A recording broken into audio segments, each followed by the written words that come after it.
Muy buenos días. Mi nombre es Ochoa Ito Iris Dayan, residente de Emergencia y Desastres del Hospital Nacional Guillermo Almenara Irigoyen.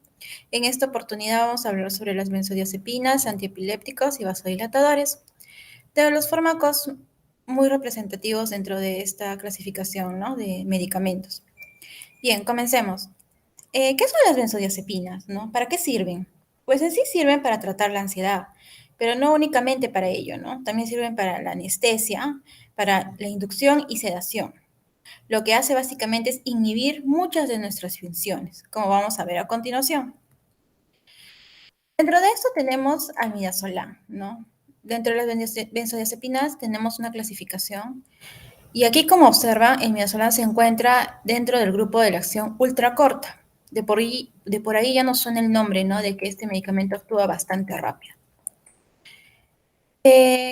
En sí, ¿qué es el midazolam, no? Es un depresor del sistema nervioso central, inductor del sueño, agonista de eh, su unidad moduladora de receptor GABA y favorece la entrada del cloro a través de los canales de la membrana neuronal con niveles subóptimos de GABA.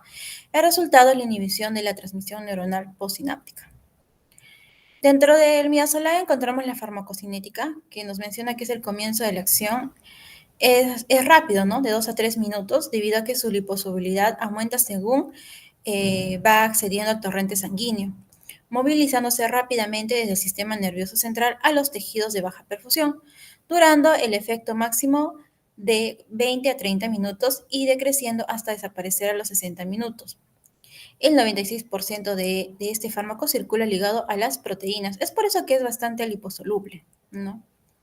Y dentro de la farmacodinamia, pues este fármaco produce escalonadamente sedación, efecto anticonvulsivante, amnesia, sedación profunda, hipnosis, ¿no? Efecto relajante muscular central y anestesia produce vasodilatación arterial y venosa, ¿no? Descendiendo la tensión arterial hasta un 15%. Este fármaco también reduce el metabolismo neuronal y puede disminuir la presión intracraneal, aunque el descenso de la tensión arterial media puede repercutir sobre la perfusión cerebral.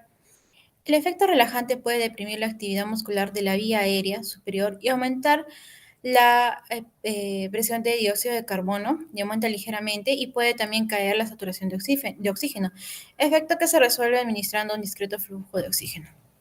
Bien, eh, en sí, como vemos aquí, eh, el midazolam lo que causa dentro de la fisiología es que gracias a los receptores GABA, permite que ingrese el cloro, que es de carga negativa, a la célula. Y como tiene carga negativa, el cloro hiperpolariza la célula, ¿no? En este caso las membranas, ¿no? Lo que ocasiona que hay una inhibición.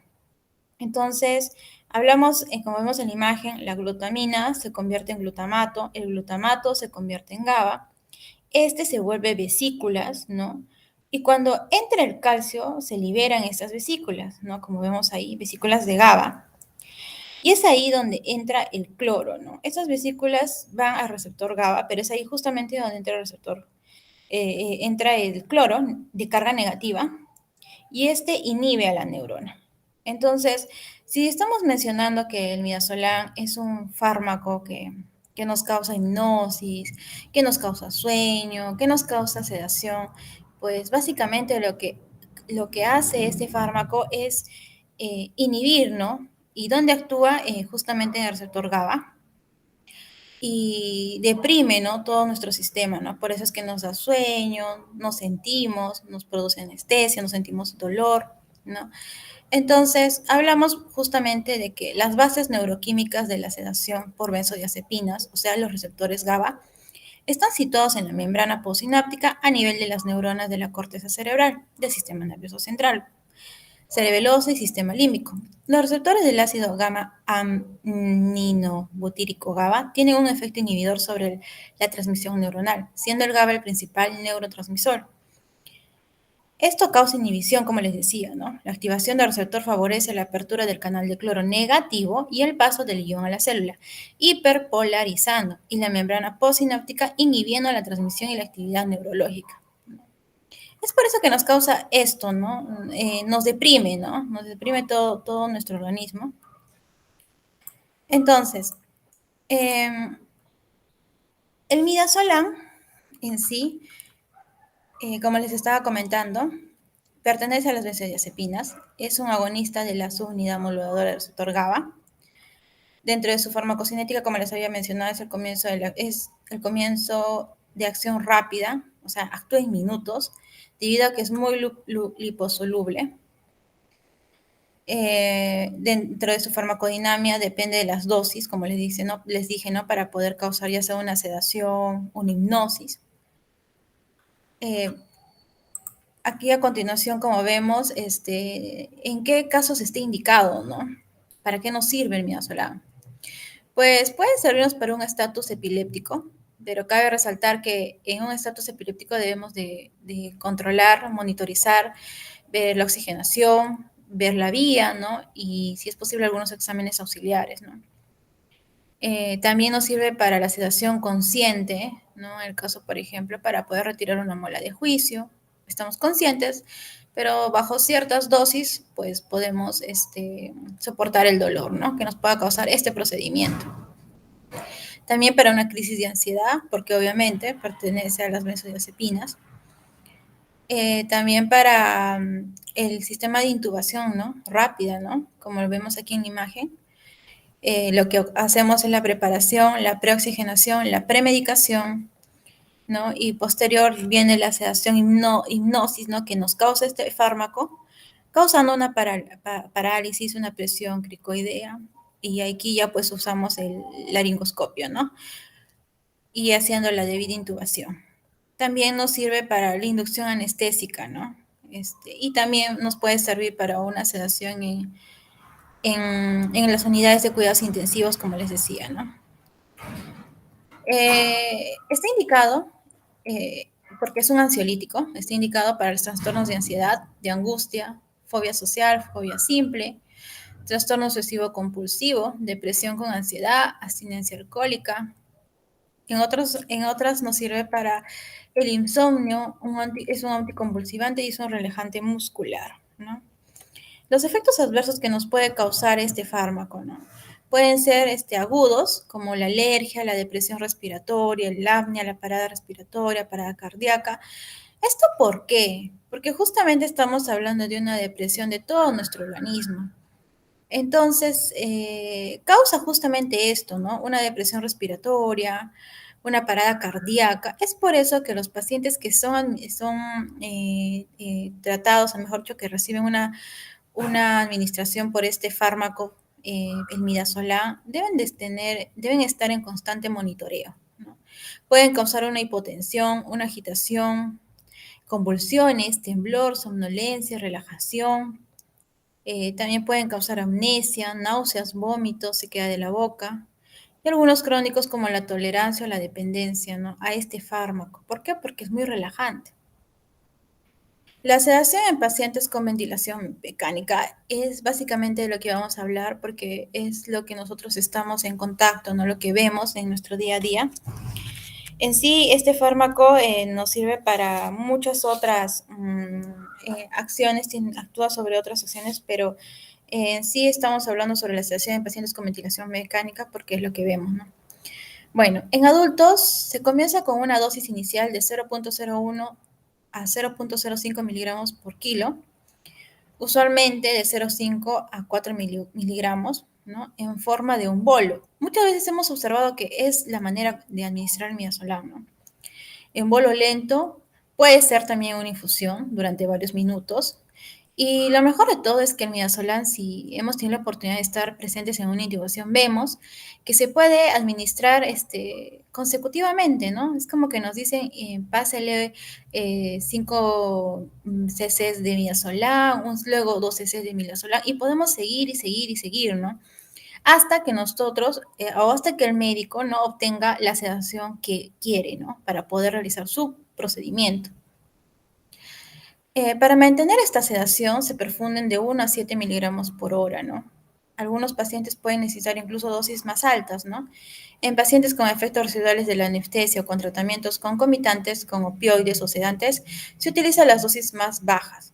La velocidad de la infusión debe ser ajustada cada varias horas, ¿no?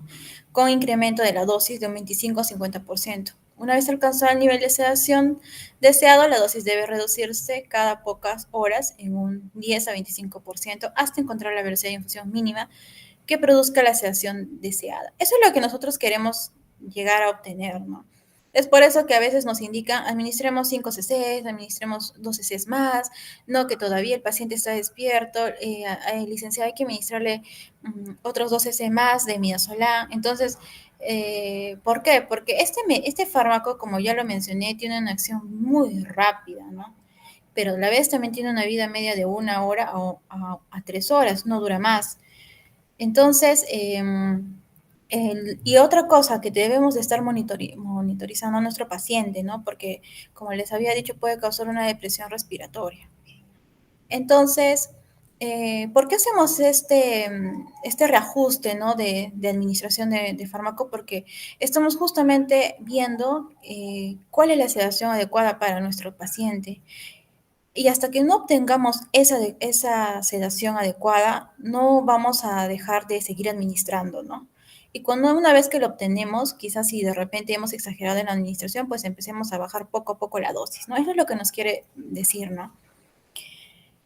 Eh, bueno, dentro del midazolam las variables farmacocinéticas son afectadas, entre otros factores, por la vía de administración. Cabe resaltar que el midazolam se puede administrar por vía endovenosa, intramuscular, oral, rectal e intranasal. Las concentraciones plasmáticas máximas se alcanzan a los 10 minutos de la administración nasal, a los 15-20 minutos de la rectal y a los 50-60 minutos de la administración oral. Por vía oral, la dosis es de 0.4 a 1 miligramo por kilo. Las ventajas de esta vía son la facilidad en la administración, es indolora, se absorbe en forma prevenible y constante, y la desventaja es que es de sabor amargo. Por la vía nasal, la dosis es de 0.3 miligramos por kilo de peso, como volumen máximo mililitro repartido en ambas fosas nasales. La ventaja de esta vía de administración es su carácter, incruente, y las desventajas es la proporción absorbida es errática, ¿no? O sea que no es tan segura. Y la vía rectal, pues, es errática, traumática y poco segura. Aquí vemos un cuadro donde nos menciona el inicio de acción y el efecto máximo, ¿no? Si nos damos cuenta, el efecto más rápido, pues, es en la vía endovenosa, ¿no? Que de 30 a 60 segundos, pero el efecto máximo lo alcanzamos de 3 a 5 minutos. Mucho más rápido que por una vía intramuscular, oral, rectal o intranasal, ¿no? Enseguida de la endovenosa está la nasal. La duración, pues, no es como les dije, de 1 hora a 3 horas, dependiendo la vía de administración. Y este fármaco se metaboliza a nivel del hígado, a nivel hepático, y se elimina a nivel renal. Por ende, debemos de tener mucho cuidado con los pacientes con enfermedades renales, ya que lo que ocasiona es daño, ¿no? Por lo mismo que este fármaco se elimina ahí. Bueno, como vemos en el cuadro de abajo, tenemos una necesidad de sedación analgésica menor a 72 horas, donde nos preguntamos, ¿no? Si hay una inestabilidad hemodinámica. Si es que hay una inestabilidad hemodinámica, vamos a la siguiente pregunta, que es una agitación psicomotriz. Y si hay una agitación psicomotriz, pues usamos el midazolam más un opiáceo, ¿no? Entonces, esa es en sí la cadena en la cual se usa este midazolam, ¿no? Es, como les decía, es un fármaco que nos sirve para la sedación y justamente para realizar la sedación en ventilación mecánica. La dosis estándar del midazolam es de 0.2 a 0.5 miligramos por kilo de peso, ¿no? Y el efecto máximo, pues, puede ser entre 3 a 5 minutos, o como vemos aquí en el cuadro, en algunas ocasiones hasta 10 minutos, ¿no? El midazolam no solamente está indicado para este tipo de casos, ¿no? Aparte, no solamente para la sedación y la amnesia, sino también para la sedación y amnesia para cirugías, para pacientes con estatus epilépticos, ¿no? Todo esto nos sirve, ¿no? Las precauciones que deberíamos de tener en cuenta con el midazolam es que los pacientes obesos, hipoproteínicos, son pacientes que metabolizan lento este tratamiento, ¿no? Entonces, y también debemos tener en cuenta que se considera un paciente crítico aquel paciente que tiene un bajo gasto hepático, renal y una insuficiencia hepática y renal, ¿no? Justamente porque es ahí donde se metaboliza y justamente porque ahí es donde se elimina este fármaco, ¿no? Bien,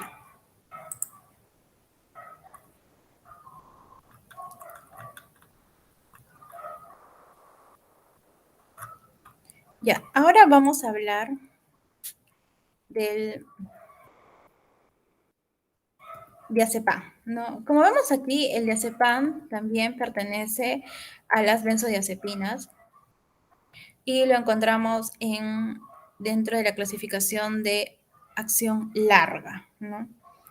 Entonces, el diazepam se utiliza para aliviar la ansiedad y para controlar la agitación causada por la abstinencia del alcohol. También se utiliza junto con otros medicamentos para controlar la espasticidad y los espasmos musculares ocasionados por determinados trastornos neurológicos como la parálisis cerebral. Dentro de la farmacocinética, el diazepam se administra por vía oral, rectal y parenteral. El diazepam es la benzodiazepina de absorción más rápida tras una dosis oral. Por el contrario, la absorción después de una inyección intramuscular es lenta y errática. El diazepam administrado por vía rectal se absorbe bien con una biodisponibilidad absoluta de aproximadamente el 90% con respecto a la inyección intramuscular. Los efectos relajantes del músculo esquelético, anticonvulsivos y ansiolíticos suelen ser evidentes después de la primera dosis, ¿no? El mecanismo de acción, pues como ya les he explicado, es el mismo, ¿no? Actúan sobre los liberadores GABA, ¿no? Sobre los receptores GABA, perdón, ¿no? En donde el cloro entra en abundante cantidad a la neurona y pues ahí es donde se inhibe, ¿no? La respuesta neurológica y ocasiona una depresión en todo nuestro organismo. Bien, los efectos adversos del diazepam pues son la alergia, la depresión respiratoria, la apnea, la parada respiratoria, parada cardíaca, el coma, la hipotensión, agitación, ira, agresividad, convulsiones, temblor, somnolencia, relajación, amnesia, también puede causar tolerancia y dependencia al medicamento, ¿no? Las contraindicaciones pues están en pacientes con insuficiencia respiratoria, EPOC grave, insuficiencia renal, ya les dije porque por ahí se elimina, ¿no? Y eso forma eliminación del fármaco, e insuficiencia respiratoria porque lo que causa es una depresión respiratoria, ¿no? Entonces, si ya estamos con depresión respiratoria más una insuficiencia respiratoria, pues vamos a hacer que nuestro paciente colapse, ¿no? En una retención urinaria, en el alcoholismo, en el embarazo y en pacientes pediátricos hay que tener mucho cuidado, ¿no?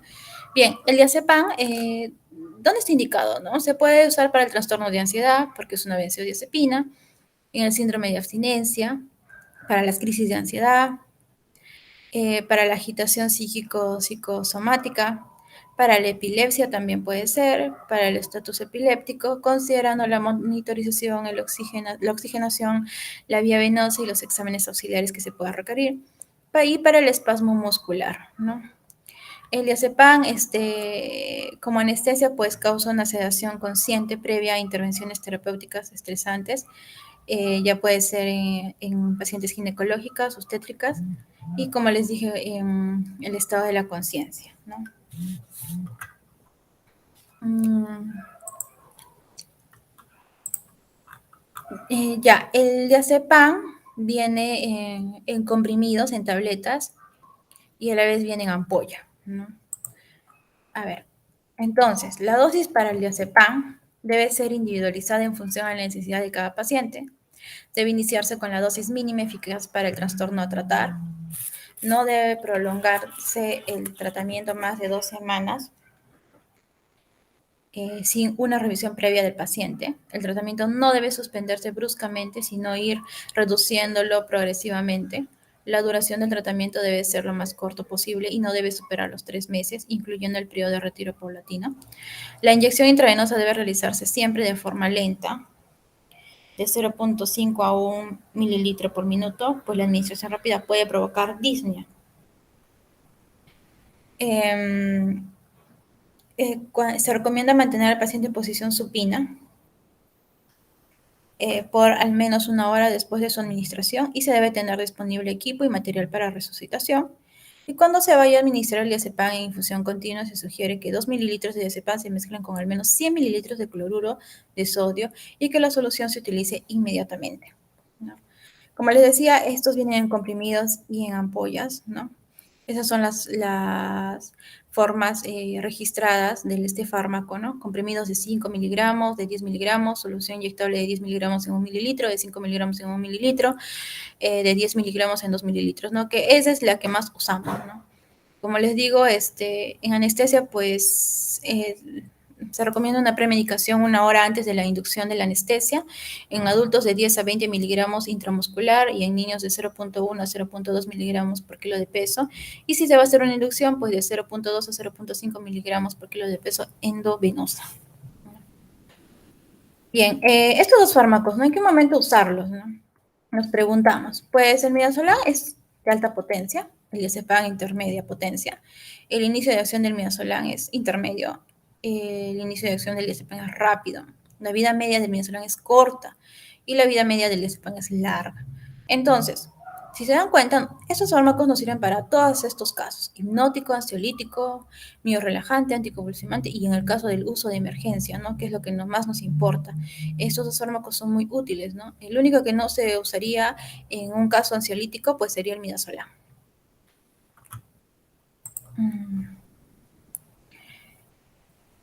Eh, los efectos secundarios que nos puede producir este fármaco, pues son la somnolencia, el vértigo, la ataxia, la confusión, la sequedad de boca y la depresión respiratoria, como les estaba mencionando, ¿no? Entonces, lo recomendable si vamos a tener una infusión continua, pues diluirlo en 100 mililitros de cloruro de sodio, ¿no? Si han tenido la oportunidad, pues se ve en la práctica que se administra primero una ampollita de 10 miligramos en 2 mililitros de forma en bolo al paciente y posterior se le agrega 10 cc o 20 cc de cloruro de sodio para que el medicamento pues llegue al torrente sanguíneo, ¿no? Esa es la forma. Bien, a continuación vamos a hablar sobre los vasodilatadores, ¿no? Entonces, ¿qué son los vasodilatadores? Ya, los vasodilatadores, pues como su nombre lo dice, ¿no? Relaja el músculo liso y disminuye la resistencia periférica total, ¿no? Esto, ¿en qué ocasiones podemos usar, ¿no? A estos vasodilatadores? Pues en sí, unas emergencias hipertensivas, ¿no? Es una situación en la que se requiere una reducción inmediata de la presión arterial. Por lo cual, vamos a ver aquí dos fármacos muy importantes, pero antes de eso, vamos a hablar sobre su mecanismo de acción, su farmacocinética y farmacodinámica. Dentro de los vasodilatadores, el mecanismo de acción, como les dije, relaja el músculo liso y actúan de dos maneras, las más importantes, causan dos efectos muy importantes. En sí, estos fármacos van a trabajar netamente en los vasos sanguíneos, ¿no? Y en base a dos efectos, dentro de ellos el primero, que bloquea el inosil trifosfato. Al bloquear este inosil trifosfato, se va a disminuir los niveles de calcio en la célula y esa célula va a ser incapaz de hacer contracción muscular, porque lo que nosotros necesitamos para hacer el movimiento muscular pues es calcio. Y por otro lado tenemos a los nitratos que van a aumentar el óxido nítrico. Al hacer estos dos casos, ya sea aumentando el óxido nítrico o disminuyendo el calcio, va a haber una vasodilatación. Entonces, ¿qué efecto va a causar esta vasodilatación en el corazón y en el riñón, que son los dos órganos en los cuales se ven de cierto modo inmiscuidos, ¿no? Afectados, comprometidos? Pues en el corazón va a causar una taquicardia, ¿no? Ya que al haber dilatación, el flujo de sangre va a tener que ser mayor, ¿no? Porque lo que se va a querer buscar es que se va a querer compensar, ¿no? Este, esta, esta vasodilatación que está ocasionando estos fármacos. Entonces, al querer compensar y al haber un flujo de sangre mayor, se va a ocasionar una arritmia en el paciente. Esto en el corazón. Y en el riñón, a nivel renal, pues la vasodilatación va a causar el aumento de los niveles de la renina, ¿no? Donde desactiva el sistema, donde se desactiva el sistema renina-angiotensina-aldosterona. Y esto va a provocar la retención de calcio y agua, ¿no? En sí son fármacos que ayudan mucho de un momento rápido, porque el paciente puede venir con una presión muy elevada, pero en instantes, bajo una buena administración y dosis, pues obtenemos una bajada de presión arterial, ¿no? Se baja la presión arterial. Entonces, estamos hablando básicamente de crisis hipertensivas, ¿no?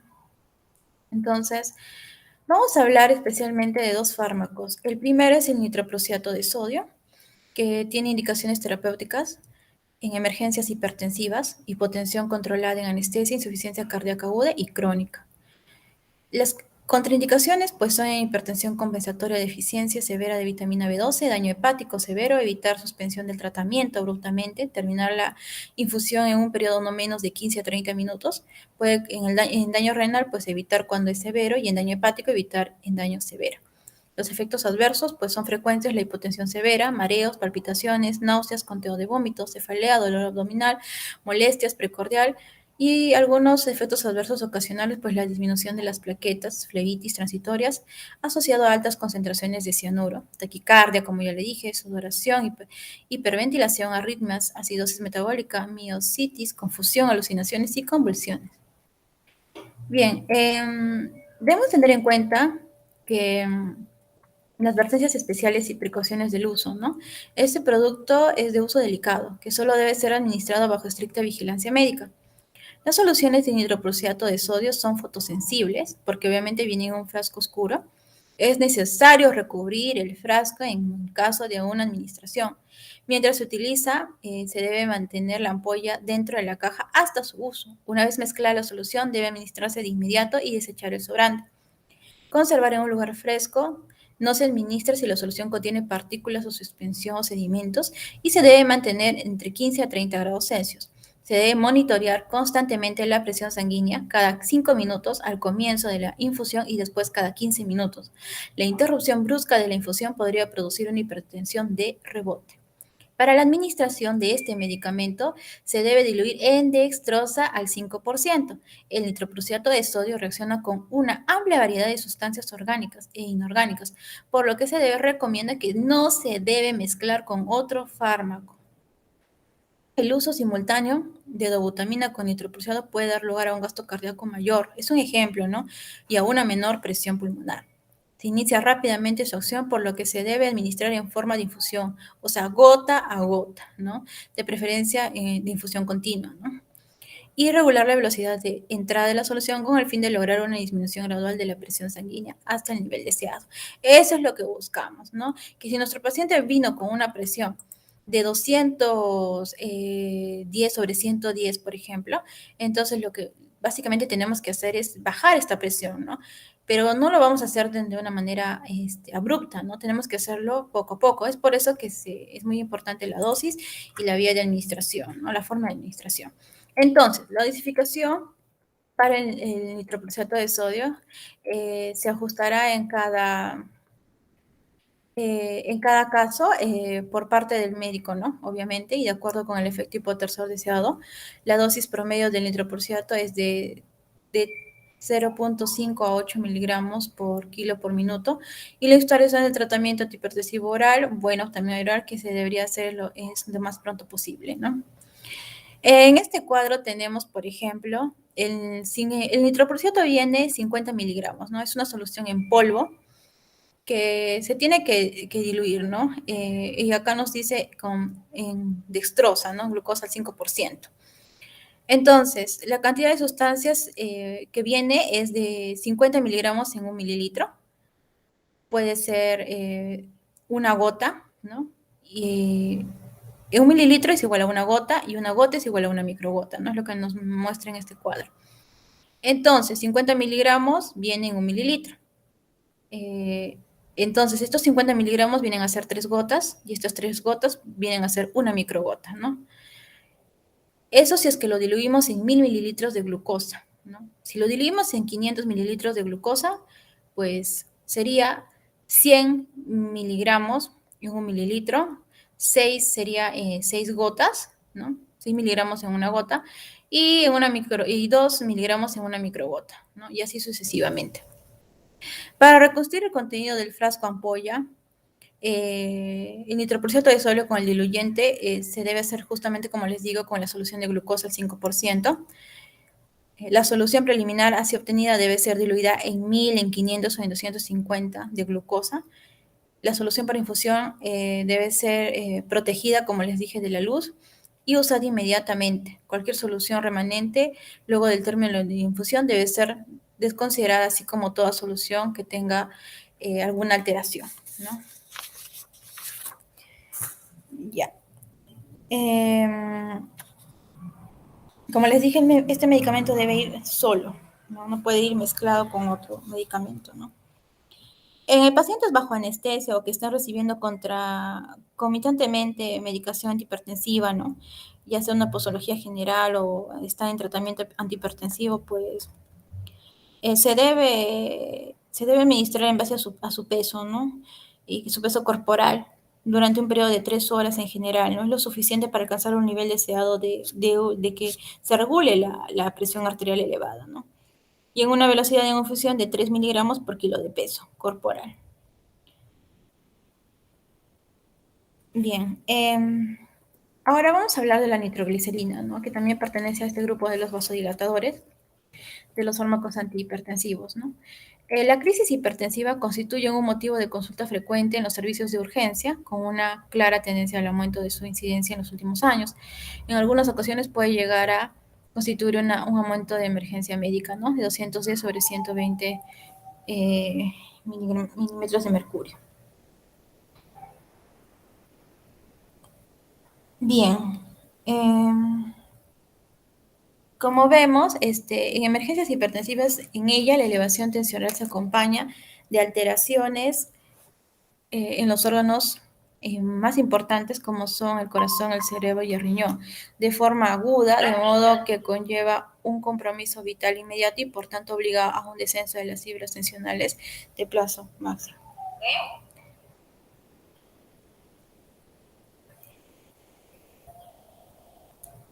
En una hora mediante medicación parenteral.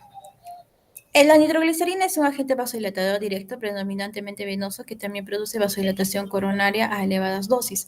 A dosis mayores también produce vasodilatación arterial, rápido comienzo de acción y breve duración de sus efectos permiten una fácil titulación. Sin embargo, es mucho menos potente que otros agentes antihipertensivos parenterales.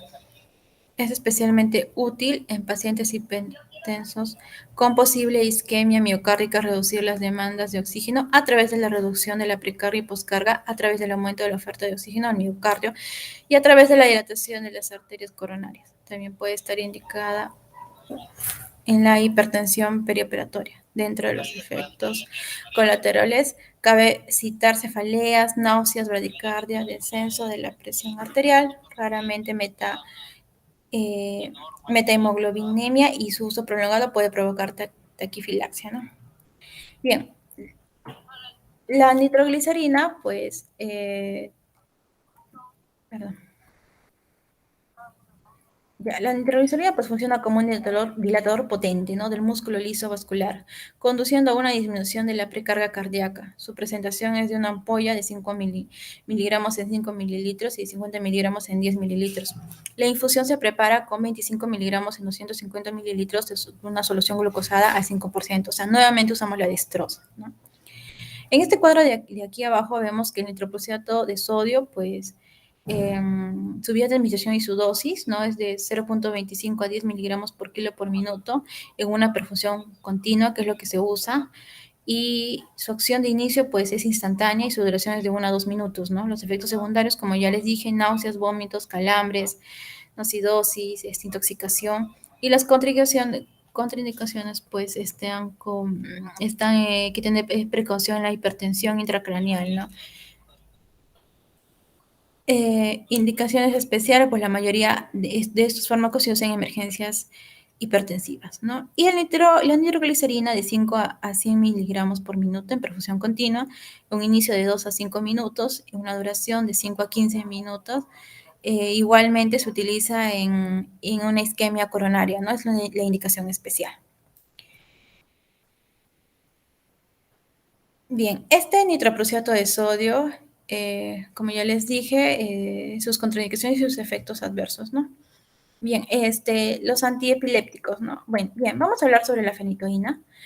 Dentro de este fármaco, su mecanismo de acción es un medicamento antiepiléptico, el cual puede ser utilizado en el tratamiento de la epilepsia. El sitio primario de acción es la corteza motora, en donde se inhibe la dispersión de la actividad epiléptica al promover la salida de sodio de las neuronas. La fenitoína tiende a estabilizar el umbral contra la hiperexcitabilidad causada por estimulación excesiva o por cambios ambientales capaces de reducir el gradiente de membrana de sodio, evita que los focos corticales de convulsiones se dispersen a áreas corticales adyacentes. La fenitoína reduce la actividad máxima de los centros del tallo cerebral responsables de la fase tónica de las convulsiones tónico-clónicas.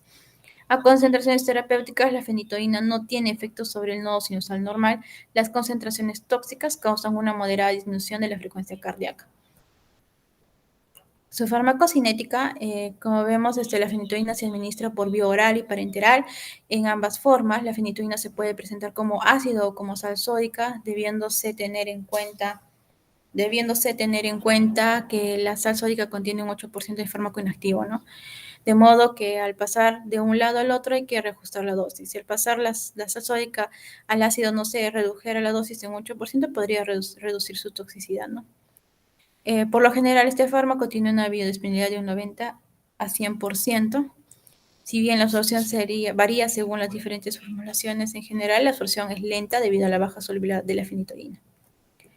Las concentraciones máximas en el plasma se alcanzan a las hora y media o 6 horas con las formulaciones normales. Bien, este fármaco está contraindicado en una insuficiencia hepática, anemia plástica, lupus eritematosa, linfomas, pacientes hipertensos, pacientes hipersensibles a los compuestos de la fenitoína. Y su vía y dosis de administración, pues la fenitoína puede ser muy variable en la mayor parte de los pacientes. La dosis de mantenimiento puede oscilar entre 4 a 7 miligramos por kilogramo por día, o por vía oral o intravenosa repartidos entre 2 a 3 administraciones, ¿no? Por día. Bien, y otro fármaco que también es un antiepiléptico, pues es la motrigina, que tiene una administración oral, indicaciones en crisis de inicio focal bilateral, inicio generalizado, crisis de ausencia, justamente en el proceso de la convulsión, ¿no? La dosis es de 100 a 300 miligramos por día, iniciando con 25 miligramos, y de ahí se puede ir aumentando de 50 miligramos cada 2 semanas. Y la farmacocinética, pues su absorción casi por completo es por completo y se metaboliza en el hígado, excreción por vía de orina, por vía renal. La vida media plasmática es de 24 horas en pacientes normales, de 13 a 15 horas en pacientes que toman inductores enzimáticos, ¿no? Y puede combinarse con valproato. Esto sería todo. Gracias.